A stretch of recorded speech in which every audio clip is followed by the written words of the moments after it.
آپ کا محبت برا جملہ اللہ نے وحی کی صورت میں نازل فرمایا تو اسلام کا کامیاب سفیر ہونے کا شرف حاصل ہوا۔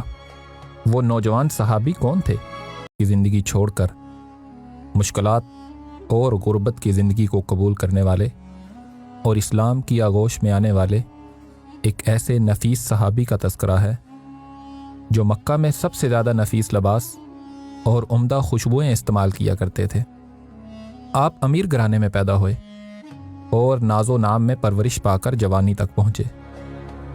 حسن و عقل مندی آپ کی دو خوبیاں تھیں جو سب کے دلوں میں گھر کر جاتی، لیکن یہ ناز و نام کا پلا، مکہ کا یہ نرم و نازک اور حسین نوجوان محبت و جاں فروشی کی ایسی مثال بنا کہ آپ کا محبت برا جملہ اللہ نے وحی کی صورت میں نازل فرمایا اور آپ کو اسلام کا کامیاب سفیر ہونے کا شرف حاصل ہوا۔ وہ نوجوان صحابی کون تھے؟ علیہ وآلہ وسلم نے جب اعلان نبوت فرمایا تو قریش نے ہر ممکن کوشش کی کہ اسلام کو پھیلنے سے روکا جائے۔ ابھی بہت کم لوگ ایمان لائے تھے، جو بھی مسلمان ہوتا اس پہ طرح طرح کے ظلم ڈھائے جاتے۔ ایسے ماحول میں قریش مکہ کے ایک خوبصورت نوجوان جن کا نام سیدنا مصعب بن عمیر تھا، اور آپ کی خوبصورتی اور عقل مندی سارے قریش میں مشہور تھی۔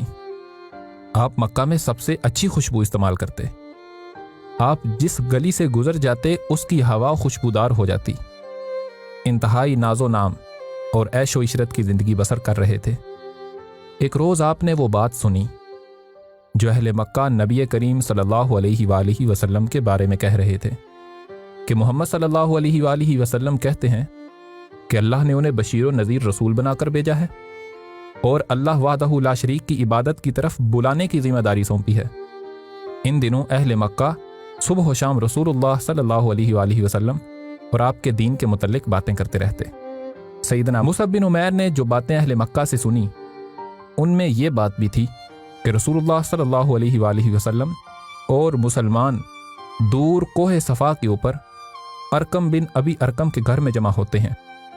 سیدنا مصعب نے یہ سنا تو انتظار کیے بغیر شام کو دار ارکم جا پہنچے۔ وہاں رسول اللہ صلی اللہ علیہ وآلہ وسلم اپنے صحابہ سے ملتے تھے، ان کے سامنے قرآن کی تلاوت کرتے۔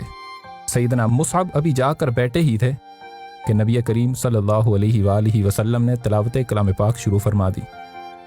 قرآن کی آیات آپ کے کانوں سے ٹکرائیں اور اپنا رستہ بناتی ہوئی دل میں اتر گئیں۔ دل پر پرا پردہ اپنی جگہ سے ہٹنا شروع ہو گیا۔ ادھر رسول اللہ صلی اللہ علیہ وآلہ وسلم نے اپنا مبارک ہاتھ آگے بڑھایا اور سیدنا مصعب بن عمیر دل و جان سے آپ کے گرویدہ ہو گئے اور ایمان لے آئے۔ سیدنا مصعب رضی اللہ عنہ کی والدہ کا نام خناس بن مالک تھا۔